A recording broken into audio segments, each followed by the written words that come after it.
Welcome to Sri Venkateswara College of Arts and Science, Amalapuram, affiliated to Adikavi Nannaya University, Rajahmundry. My name is Y. Varaprasad, lecturer in history. So, today we are discussing about first year, second semester, first unit, medieval Indian history and culture. In this title, we are already discussed Delhi Sultanate, the 5 dynasties: Slave dynasty, Khilji dynasty, Tughlaq dynasty, Sayyid dynasty, Lodi dynasty. Now, we are discussing about a detailed information the each dynasty. First of all, we discussed slave dynasty. Now, the slave dynasty started from 1206 to 1219. So, in this dynasty, the 11 Roras are ruled in India in the name of Delhi Sultanate. Now, today, an important king or sultan in slave dynasty, that is called Balban. Now, Balban. Today our lesson is Balban. So, the question is, Balban జీవితమును అతడు సాధించిన ఘనకార్యాలను పేర్కొను.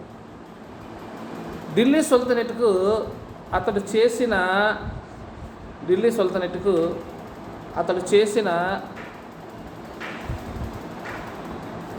సేవలెట్టువో వివరించండి.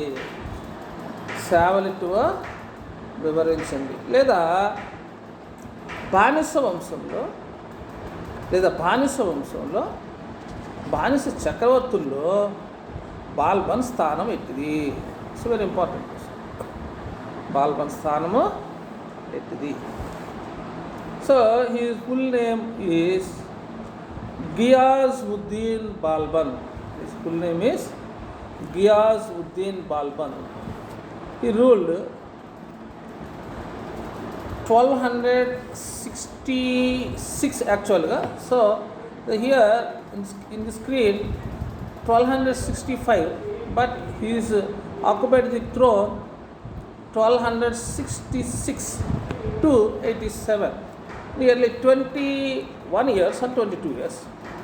So ఇక్కడ మనం గమనించినప్పుడు ఈ బాల్బన్ ఎవరు ఏంటి అనే దాని గురించి మనం గమనించినప్పుడు బానిస వంశ చక్రవర్తుల్లో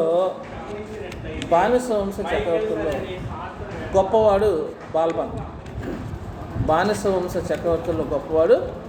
బాల్బన్. బాల్బన్ ఢిల్లీ సింహాసనం అధిష్ఠించడంతో and nearly the Delhi the slave dynasty rule 11 sultans. Among 11 sultans, the greatest personality in slave dynasty, the Ghiyazuddin Balban. బానిస వంశ చక్రవర్తుల్లో గొప్పవాడు గియాజుద్దీన్ బాల్బన్. సో బాల్బన్ ఢిల్లీ సింహాసనం అధిష్ఠించడం, ఢిల్లీ సుల్తానేట్ చరిత్రలో నూతన అధ్యాయం ప్రారంభం. సుమారు 40 సంవత్సరాలు నిర్విరామంగా పనిచేసి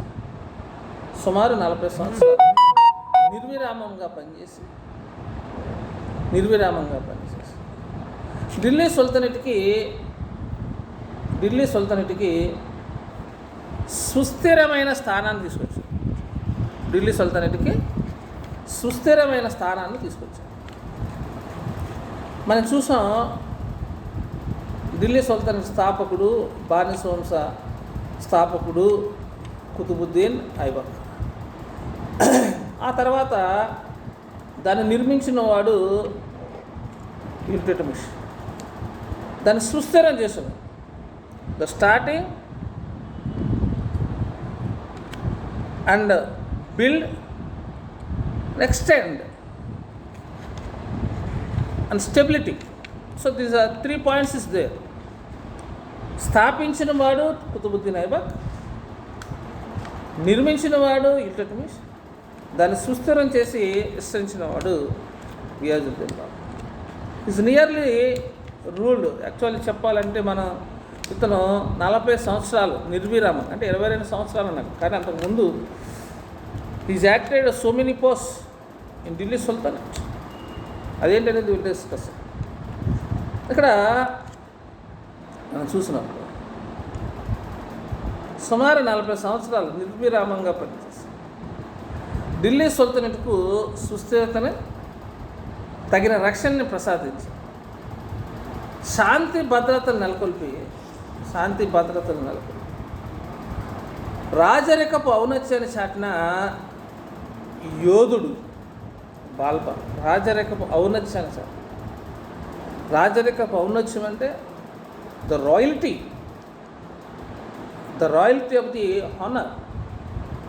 ఎందుకంటే the king have some qualities. Is not a ordinary person. He's maintain some dignity and decorum. So ఇట్లాంటి అన్నింటినీ కూడా ఒక ఔన్నత్యాన్ని, రాజు అంటే ఇట్లా ఉండాలి, రాజరికపు ఔన్నత్యం ఇట్లా ఉండాలి అని రాజు యొక్క గొప్పతనాన్ని చాటిన వ్యక్తి బాల్బన్. ఒక ordinary person, it's not ordinary person.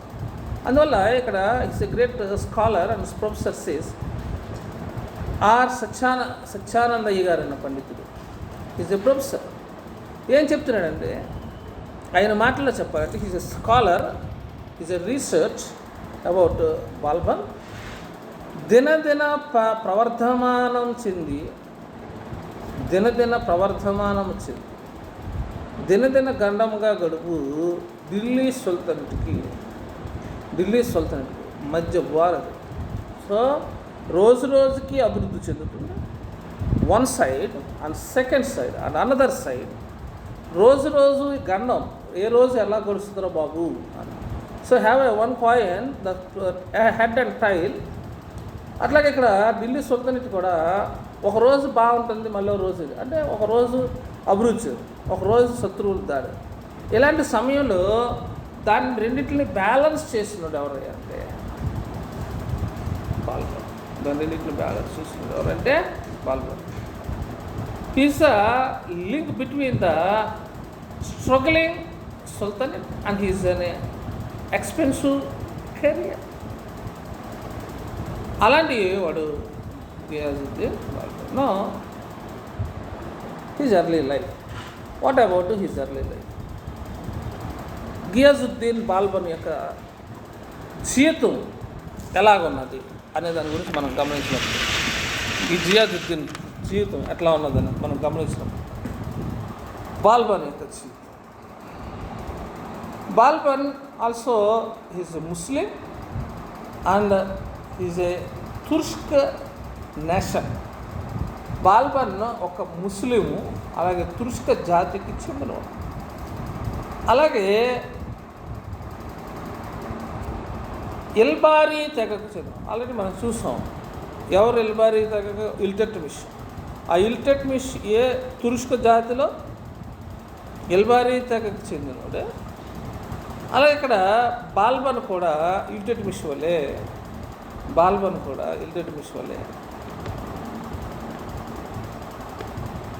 మద్రాసియాలోని ఎల్బారీ తెగకు చెందిన, మద్రాసియాలోని మద్రాసియాలోని ఎల్బారీ తెగకు చెందినవాడు. ఓకే, తుర్క్ జాతి. బాల్బన్ మొదట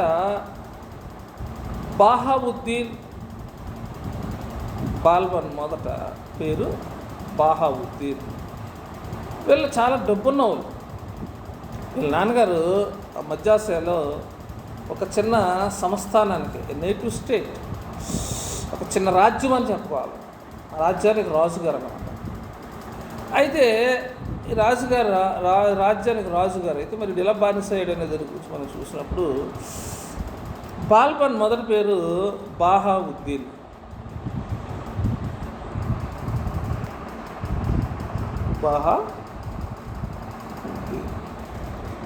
చిన్నతనంలోనే మంగోళ్ళు చేతికి చిక్కాడు. ఎలా చిక్కాడు? మరి పెద్ద రాజు. మంగోళ్ళు ఆ సంస్థానం మీద దాడి చేశారు. మంగోళ్ళు బాల్బన్ సంస్థానం మీద దాడి చేశారు. మంగోల్ దాడి వస్తుందని వార్త అందిన వెంటనే వార్త అందిన వెంటనే కోట తలుపులు మూసేశారు. కోట తలుపులు వేసేసారు.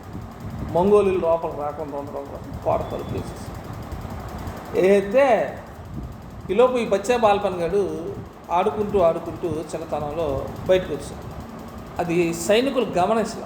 ఆ ద్వారపాలకులు గమనించకుండా మంగోళ్ళు దాడి చేస్తారని కోట ద్వారాలను మూసేశారు. ఈలోపు బాల్బన్ బయట ఉంటారు. మంగోళ్ళు వచ్చి చిన్నతనంలోనే ఆ బాల్బన్ని ఎత్తుకుపోయి అదనమాట జరిగిన సందర్భం. ఎత్తుకుపోయి బస్రాలో ఖ్వాజా జమాలుద్దీన్కి బానిసగా అమ్మేశారు. బస్రాలో ఖ్వాజా జమాలుద్దీన్కి బానిసగా అమ్మబడ్డారు. జమాలుద్దీన్ కొన్నాళ్ళకి బాల్బన్ ఢిల్లీ నందు జమాలుద్దీన్ కొన్నాళ్ళు బాల్బన్ ఢిల్లీ నందు ఇల్టెట్మిష్కి అమ్మేశారు. ఇల్టెట్మిష్ కొలువు నందు ప్రవేశించి ఇల్టెట్మిష్ ఆస్థానంలో ప్రవేశించి తన శక్తియుక్తుల వల్ల ప్రతిభ వల్ల చాలా తక్కువ కాలంలో బాల్బన్ ఉన్నత పదవులు అలంకరించారు. చిన్నతనంలో మంగోలు ఎత్తుకుపోయి ఒక వర్తకుడికి అమ్మేశారు. ఆ వర్తకుడి పేరు ఏంటంటే ఖ్వాజా జమాలుద్దీన్. ఈ జమాలుద్దీన్ గారు ఏం చేశాడంటే బాల్బన్ని ఢిల్లీ సుల్తాన్ అంటే ఇల్టెట్మిష్కి అమ్మేశారు. ఇప్పుడు బాల్బన్ ఎవరు ఆస్థానంలో అంటే ఇల్టెట్మిష్ ఆస్థానంలో ఉన్నాడు.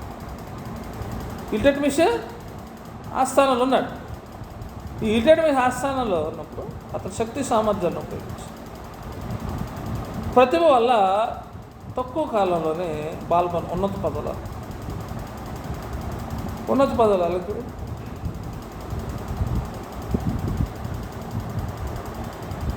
ఇల్టెట్మిష్ యొక్క ప్రేమాభిమానాలు పొంది ఇల్టెట్మిష్ ప్రేమ సంపాదించి అతను కూతుర్ని వివాహం ఆడి ఢిల్లీ ఆస్థానం ఉంది. అంటే కూతురు అంటే ఇక్కడ మన సుల్తానా రజియా అంటారు. బాల్బన్ ఇల్టెట్మిష్ చాలామంది కూతురు.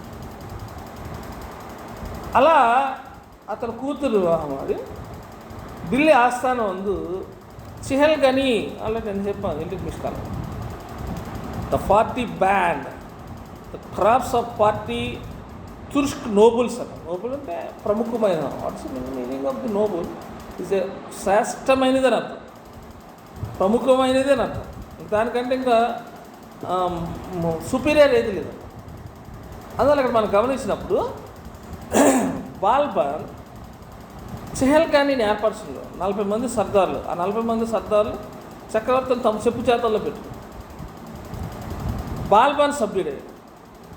తర్వాత సుల్తాన్ రజియాకి అంటే అతను వదుడు గారు అనమాట. బాల్బన్ వదుడు గారు. ఎందుకంటే బాల్బన్ సుల్తాన్ రజియాకు చెల్లిని పెళ్లి చేసుకున్నాడు కాబట్టి వదుడు గారు అయిందనమాట. సుల్తాన్ రజియాకి సుల్తాన్ అయినప్పుడు ముఖ్య వేటగానిగా అంటే ఆ రోజుల్లో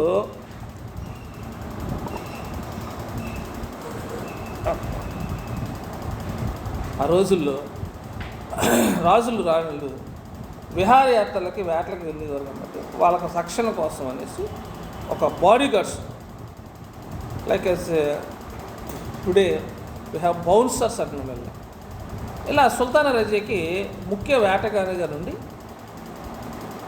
ఆమెకు వ్యతిరేకంగా బహరామ్ షాను ఢిల్లీ సింహాసనం అధిష్టింపచేసి అతని వద్ద నుండి రేవారి హాన్సీ జాగీర్లు పొందారు. ఆమె దగ్గర పనిచేస్తూ ఆమెకు వ్యతిరేకంగా ఉండి బహరామ్ షాని ఢిల్లీ సింహాసనం కూర్చుంది. క్రమంగా చిహల్గనీ నాయకుడే సభ్యుడి నుంచి నాయకుడే బానిస వంశ వారసత్వంలో తలదూర్చి మసూద్ షాను తొలగించి బహరాం షా అయిపోయాడు, మసూద్ షా అయిపోయాడు. తర్వాత నాసిరుద్దీన్ మహమ్మద్ని ఢిల్లీ సింహాసనం ఇచ్చాడు. నాసిరుద్దీన్ మహమ్మద్ని ఢిల్లీ సింహాసనం. దీనికి ప్రతిఫలంగా నాసిరుద్దీన్ మహమ్మద్ బాల్బన్ని ప్రధానమంత్రిగా నియమించాడు. అంటే చూడండి ఎట్లా వచ్చింది. So is a down word, ఒక బానిసగా ఉన్నాడు. ఖ్వాజా జమాలుద్దీన్ దగ్గర నీల కావిళ్ళు నూనె డబ్బాలు మూసుకుని స్థితి నుంచి ఇప్పుడు భారతదేశానికి ఢిల్లీ సుల్తానుడి తరపున ప్రధానమంత్రిగా వెదిగాడు అంచెలంచెలుగా. అందువల్ల చరిత్ర మనకి ఏమి చెప్తుందంటే పాఠాలను నేర్పిస్తుంది. మన యొక్క పుట్టుక కాదు, మన యొక్క ప్రతిభ మనల్ని ఉన్నత స్థాయికి తీసుకుంటుంది. అలాంటి వ్యక్తుల్లో బాల్బన్ ఒకడు. ఎంతోమంది కష్టపడి పైకి వచ్చినారు. చరిత్ర అందుకే the history teacher lessons. So ప్రధానమంత్రి అయితే నాసిరుద్దీన్ మహమ్మద్ సుల్తాన్ అయితే బాల్బన్ ప్రధానమంత్రి అయ్యాడు. కానీ సకల అధికారాలు బాల్బన్వే. ఇంకా ఒక ముందడుగు వేసి బాల్బన్ తన కుమార్తెని నాసిరుద్దీన్ మహమ్మద్కి ఇచ్చి వివాహం చేశాడు. మామగారు అయిపోయాడు, సుల్తాన్ మామగారు అయిపోయాడు. ఇంకా బాల్బన్ అధికారాలకు ఏం లోటు. నాసిరుద్దీన్ మహమ్మద్ మరణానంతరం అంటే 1266లో చూసారు ఇక్కడ క్లియర్గా ఉంది. ఆ పైన అయితేనేమో 1265 అని ఉంది, కానీ ఇది రాసుకోవాలి. సుల్తాన్ ఎప్పుడు అయ్యాడంటే 1266లో బాల్బన్ సింహాసనం. ఇట్లా బాల్బన్ 18 సంవత్సరాలు ప్రధానమంత్రిగా, 22 సంవత్సరాలు సుల్తాన్గా ఢిల్లీకి, అంటే సుమారు 40 సంవత్సరాలు నిజమైన పాలకుడే ఎనలేని సేవలు చేశారు.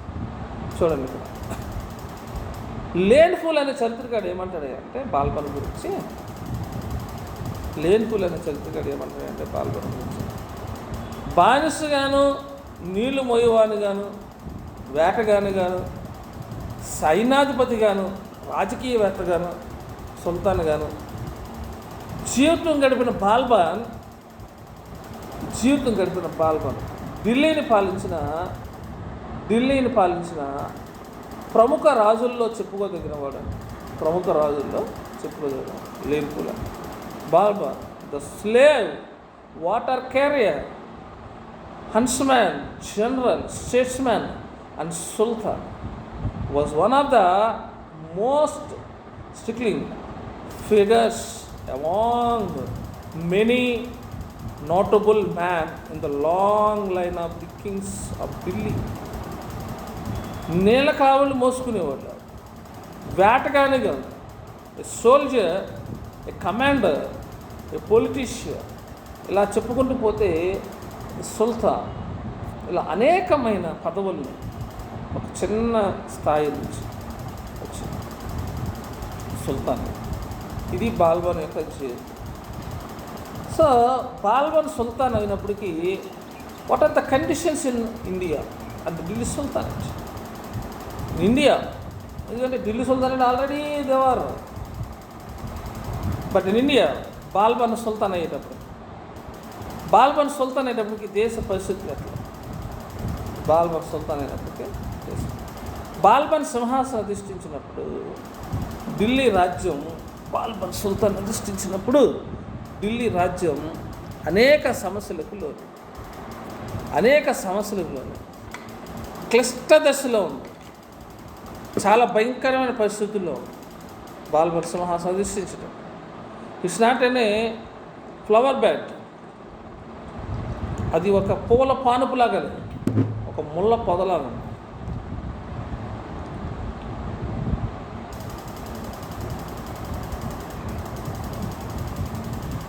ఏ రకమైన పరిస్థితులు బాల్బన్ సింహాసనం అంటే చెహల్గానీ సర్దార్లందరూ స్వార్థ ద్రోహ చింత,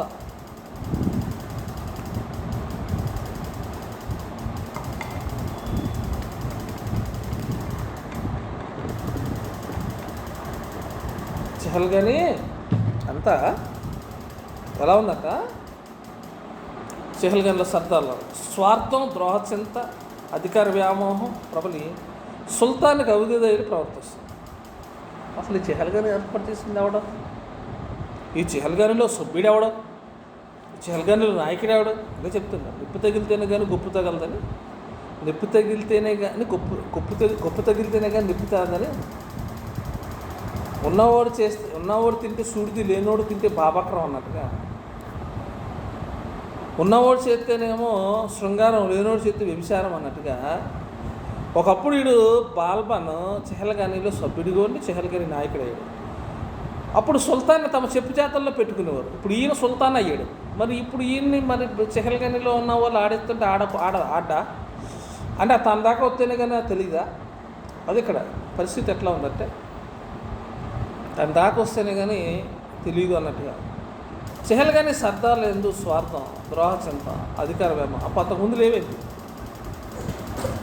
బాల్బన్ అనేక రకాలుగా సుల్తానా రజియాని కాదని బహరాం షాగర్ కానీ అది ఆయన తీసేసి నాసిరుద్దీన్ మహమ్మద్ ఎంతమందిని మార్చాడు. చివరికి ఆడే సుల్తాన్ అయిపోయి. ఇప్పుడు అతనికి దగ్గరకు వచ్చినప్పుడు ఈ చెహల్గానీ అంటే ఇష్టం లేదు.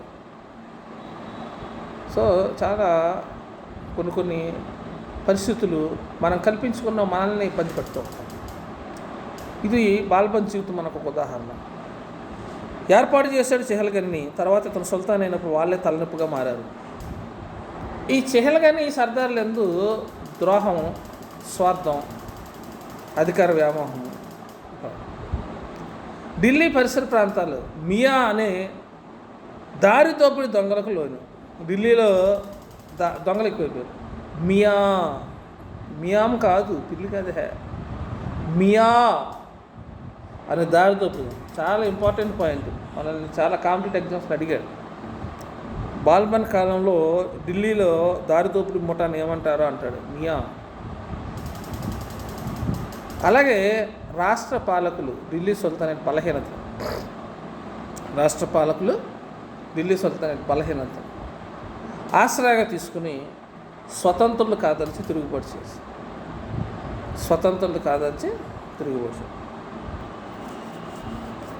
వాయువ్య సరిహద్దులో ఢిల్లీ రాజ్యం మంగోలు దాడికి వాయువ్యంలో ఒక పక్క మంగోలులు. So these are conditions in Delhi sultan or India the time of Balban sultan అనేటప్పటికి ఈ పరిస్థితి. ఇలాంటి పరిస్థితుల్ని ఆయన ఏం చేయాలి అంటే ఒక సమర్థవంతమైనట్టే ఎదుర్కొంటాడు, సమర్థవంతం కాకపోతే ఎదుర్కోరు. So unfortunately Balban is a capable person. అందువల్ల అనుకోకుండా బాల్బన్ మంచి బల శౌర్యాలు కలిగినాడు కాబట్టి ఈ పరిస్థితులు అతనికి పెద్ద లెక్కగా. ఇలాంటి పరిస్థితుల్లో దేశ పరిస్థితి కడు దీన వ్యవస్థలో ఉందంటాడు. బరాని మాటల్లో చెప్పాలంటే, బరాని చరిత్రకారుడు యొక్క మాటలో చెప్పాలంటే, the country had a fallen into A worst condition. చాలా దుర్భరమైన పరిస్థితుల్లో ఇట్టి సమయంలో బాల్బన్ నిరంకుశంగా వ్యవహరించి, ఇలాంటి పరిస్థితుల్లో బాల్బన్ నిరంకుశంగా విజ్ఞతను ప్రదర్శించి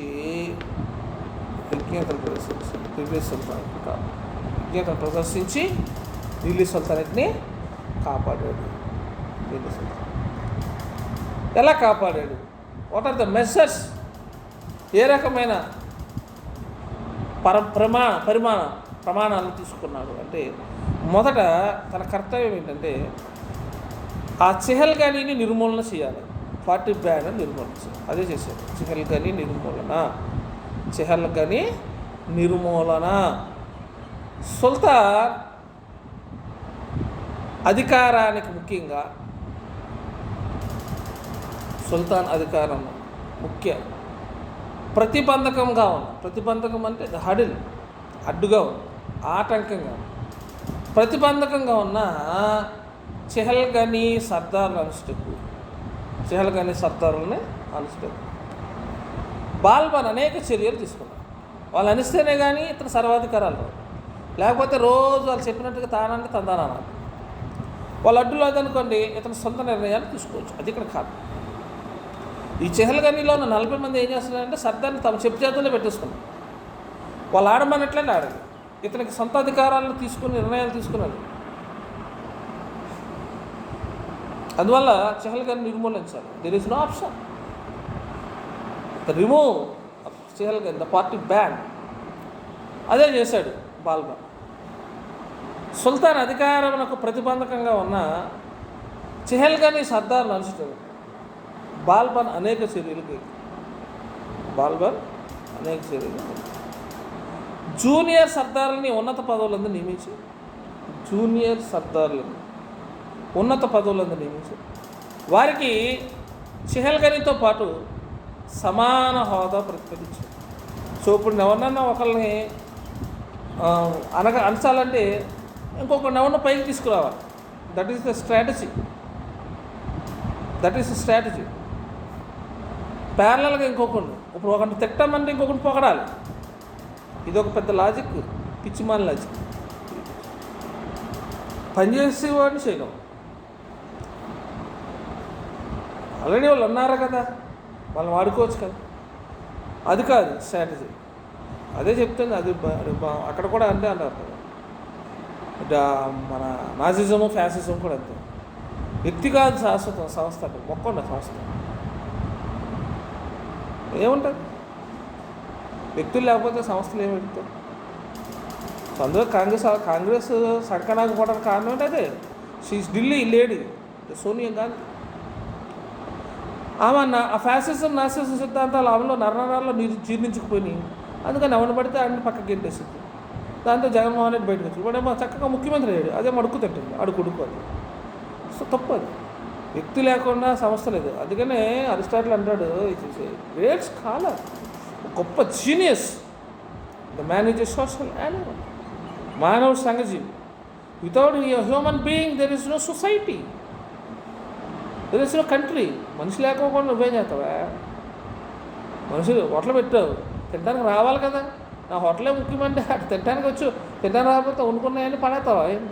సో అందువల్ల ఏంటంటే ఇక్కడ బాల్బన్ ఆ ఉన్నతమైన వాళ్ళని, ఆ చెహల్గని నిర్మూలించాలంటే ప్యారలల్గా ఇంకొకళ్ళు జూనియర్ సర్దార్ల ఉన్నత పదవులను నియమించారు.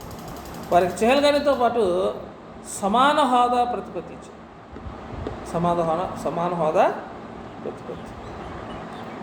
చిన్న తప్పులను సైతం కఠిన శిక్షలు విధించి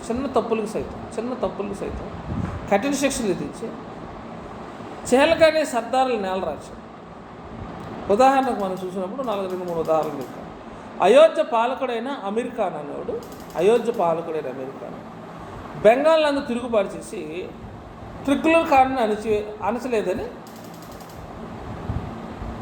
బెంగాల్ నందు తిరుగుబాటు చేసిన తుగ్లక్ ఖాన్ అణచలేదని బాల్బన్ అతన్ని మరణశిక్ష విధించాడు. తుగ్లక్ ఖాన్ తిరుగుబాటు చేశాడు.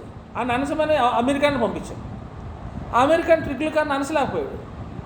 అంటే తుగ్లక్ ఖాన్ మీదకి వెళ్ళి ఆయన చంపాలి, కానీ తన దగ్గరున్న విధేయుడైన అమీర్ ఖాన్ని చంపడం ఏంటి? అంటే అతను ఎలాగోలాని ఈ యొక్క చెహల్గని నిర్మూలించాలి. అది జై. అలాగే తన బంధువుకు షేర్ ఖాన్ ద్రోహం చెందుతుంటాడు. తన బంధువు అనుమానంతో అతనికి విషం పెట్టి చంపేశాడు.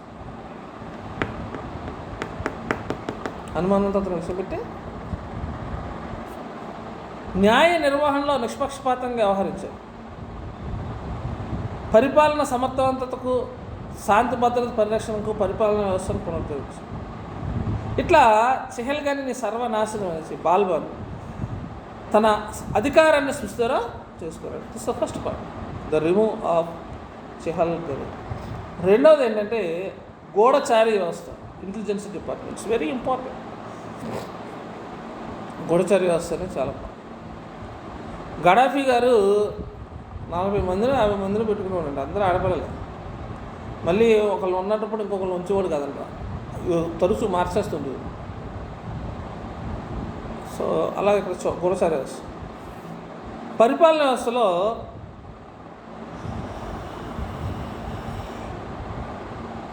వ్యవస్థలో రాష్ట్ర పాలకులు ఇతర ఉద్యోగులు చర్యలపై నిఘా వహించటకే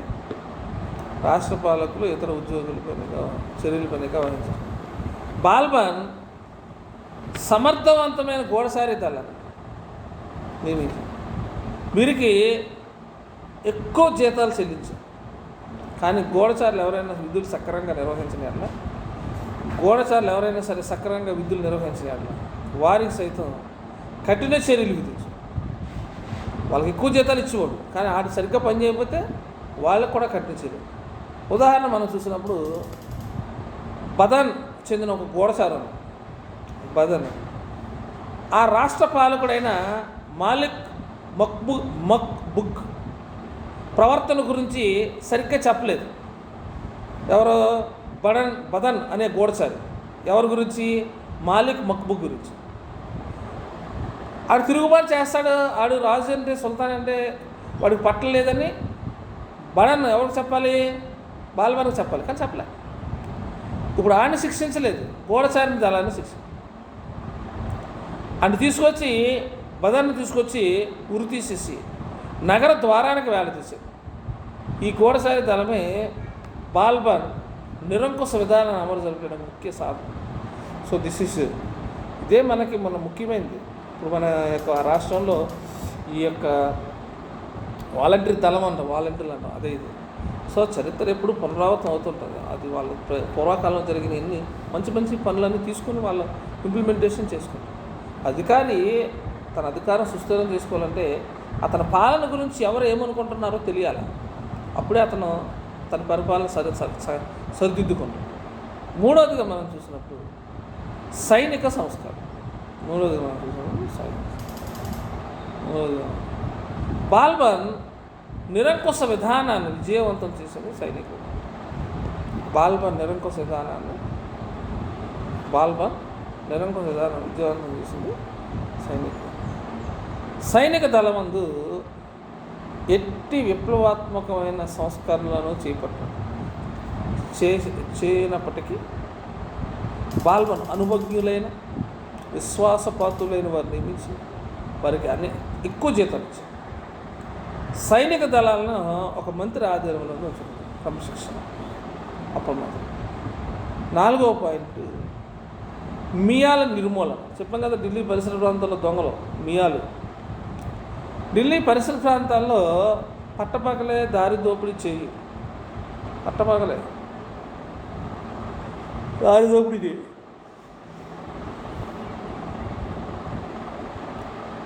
మియాలు అనేసి ప్రజలకు సుఖశాంతులు ప్రసాదించడమే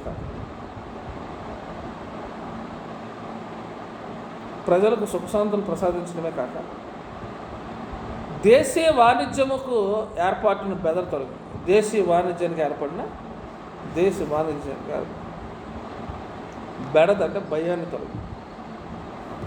5వది చాలా ప్రాముఖ్యమైన బాల్బన్ యొక్క పరిపాలనలో ముఖ్యమైన అంశంలో 5వ పాయింట్ చాలా ప్రాముఖ్యమైన అంశం. గౌరవ అధికారమును పునరుద్ధరించడం. గౌరవ అధికారమును సుల్తాన్ పట్ల, రాజరికం పట్ల ప్రజలకు ఉద్యోగులకున్న చులకన భావాన్ని పూర్తిగా తొలగించి,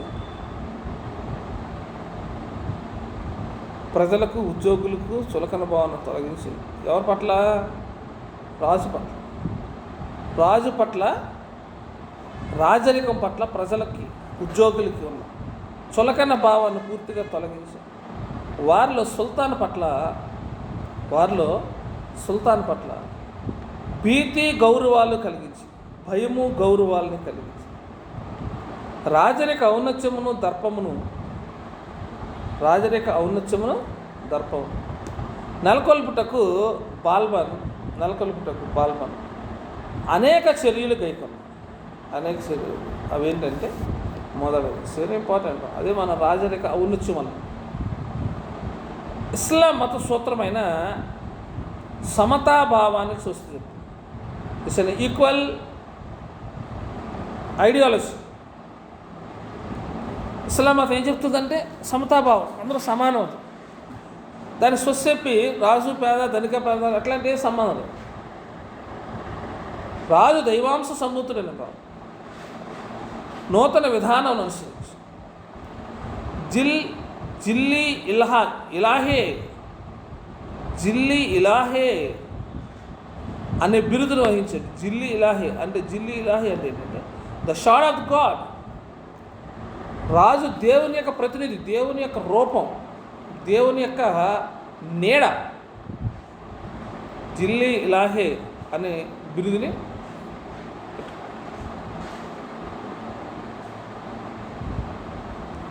రాజుకి మిగిలిన మానవాళికి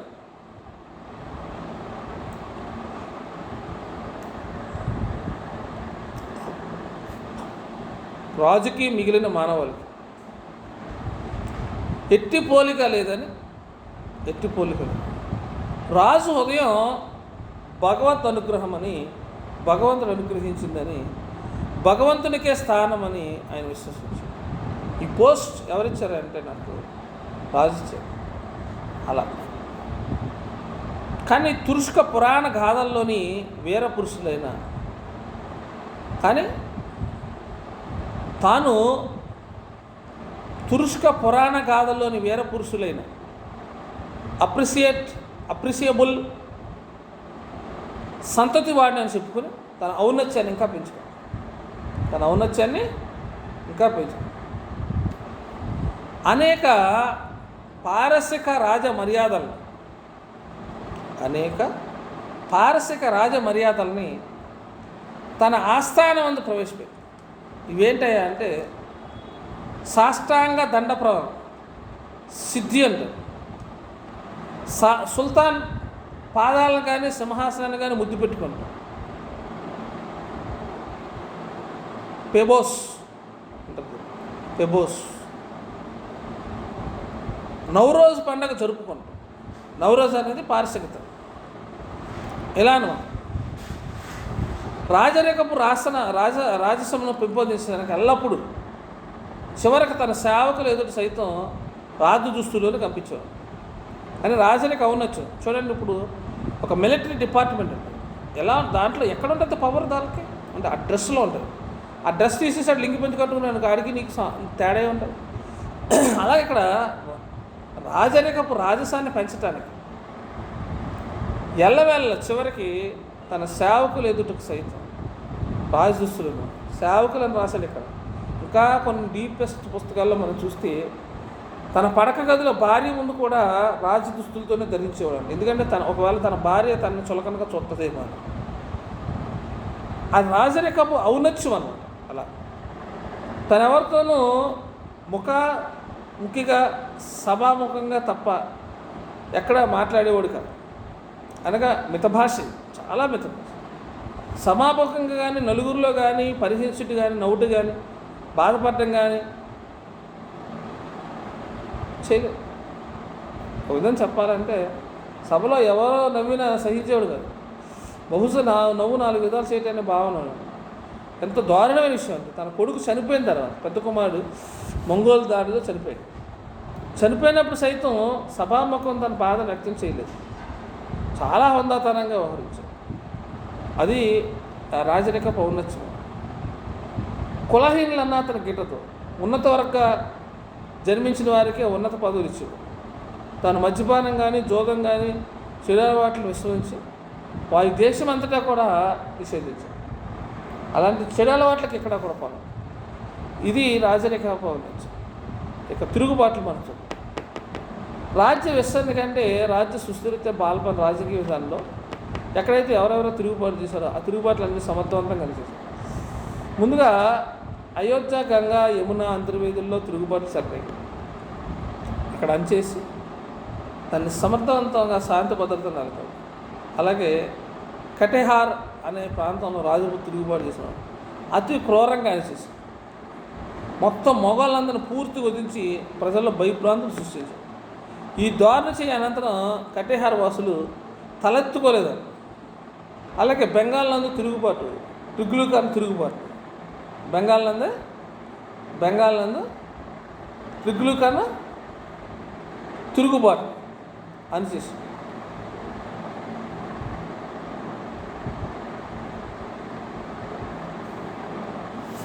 1276